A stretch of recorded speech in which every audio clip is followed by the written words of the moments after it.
بہت ہی ضروری ہوتا ہے کہ ہم دیکھتے ہیں کہ ہر پہلو کے اندر، چاہے وہ خواتین کے لیے ہو، چاہے بچوں کا کردار ہو، چاہے نوجوانوں کا کردار ہو، بزرگوں کا کردار ہو، اس پورے کربلا کے اندر ہمیں الگ الگ پہلو نظر آتے ہیں اور ہر پہلو ہی ہمیں کچھ نہ کچھ سکھاتا ہے۔ لیکن میں آپ سے جاننا یہ چاہوں گی کہ چونکہ میں کرنٹ افیئرس کا شو کرتی ہوں، پولیٹیکل ڈیبیٹ ہم کرتی ہوں، تو سوال ایک اہم، یہ پولیٹیکلی بھی ایک بہت ایسی موو تھی جس کو لوگ اکثر کرٹیسائز بھی کرتے ہیں، لیکن پولیٹیکلی ایسی بریو موو جو حضرت امام حسین علیہ السلام نے اس وقت اٹھائی، وہ ریلیونسی اور آج کے عصر حاضر میں آپ کس طرح اس کو کمپیئر کریں گے؟ تھینکس الاٹ اقرا، آپ نے ایک ماڈرن کانٹیکسٹ کے ساتھ یہ سوال کیا ہے اور I would want to respond to this in a modern way also. پہلی امپورٹنٹ بات یہ ہے کہ ہم نے اوور دا ایئرز پالیٹکس کو بہت نیگیٹو ایک کانوٹیشن دی ہے، مگر اس دنیا کے اندر پالیٹکس نیگیٹو چیز نہیں ہے۔ پالیٹکس کی آؤٹ کم اس کو پازیٹیو یا نیگیٹو بناتی ہیں۔ سرکار دو عالم صلی اللہ علیہ وآلہ وسلم ایک حکمران کی شان بھی رکھتے ہیں۔ مدینہ کی ریاست آپ نے قائم کی، وہاں پر جوڈیشری کو قائم کیا، وہاں پہ کانسٹیٹیوشن کو قائم کیا، وہاں پہ میثاق قائم کیا، وہاں پہ ایک پینل کوڈ آپ نے دیا، وہاں پہ ایک اکنامک سسٹم آپ نے دیا، اور وہ جو اکنامک سسٹم ہے وہ ہیوز اور ہیو ناٹس کے درمیان جو گیپ ہے، ان ایون ڈسٹریبیوشن آف جو ویلتھ ہے، اس کے خاتمے کے لیے آپ نے کام کیا۔ تو امام علی مقام جو کہ عکس مصطفیٰ ہیں، پروفٹ صلی اللہ علیہ وآلہ وسلم کی وہ ٹرو مینیفیسٹیشن ہے، اور جب آقا خود فرما رہے ہیں کہ میں دو چیزیں چھوڑ کے جا رہا ہوں، قرآن اور اہل بیت، تو اہل بیت کے نمائندہ ہیں 61 ہجری میں، تو ان کے سامنے ایک ایسا نظام ہے جو طاغوت کا نظام ہے۔ وہ ایسے پولیٹیکل سسٹم کو جو کہ مصطفوی پولیٹیکل سسٹم کے برعکس ہو، امام علی مقام اس کو پلیج آف الیجنس نہیں دے سکتے، امام علی مقام اس کو بیعت نہیں کر سکتے۔ تو امام علی مقام کی جو پالیٹکس ہے وہ محمدی پالیٹکس ہے، اور آپ نے جب یہ فرمایا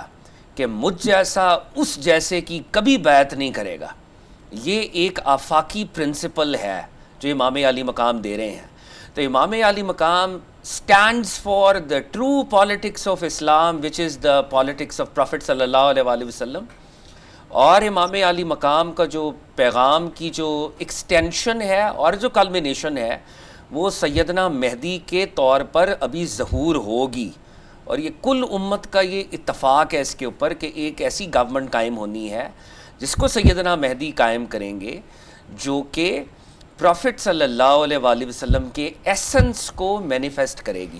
تو میں یوتھ کے لیے اقرا خاص طور پہ یہ کہنا چاہوں گا، پالیٹکس کو بذات خود اسینشلی نیگیٹو مت سمجھیں، اور وہ پالیٹکس جو مصطفوی پالیٹکس ہے،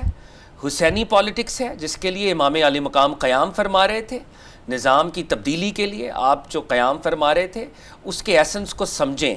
اور یہ ریزسٹنس ہے، یہ ڈیفائنس ہے، یہ لبریشن ہے طاغوت کے خلاف اور وقت کے ہر یزید کے خلاف۔ اور وہ یزید اگر ہمیں مڈل ایسٹ کے اندر آج نظر آ رہا ہے تو وہ یزید بھی اتنا ہی برا ہے، اور جو بھی حسینی ہے irrespective of caste, colour, creed, customs, irrespective آپ کس فقہ کو فالو کر رہے ہیں، آپ ظالم کے خلاف ہیں، آپ مظلوم کے ساتھ ہیں، تو آپ حسینی ہیں۔ میں اپنی ایک جملہ ایک ضرور یہاں پہ کہوں گا، امام علی مقام نے جب یہ فرمایا تھا نا، حل من ناصر و ینصرنا،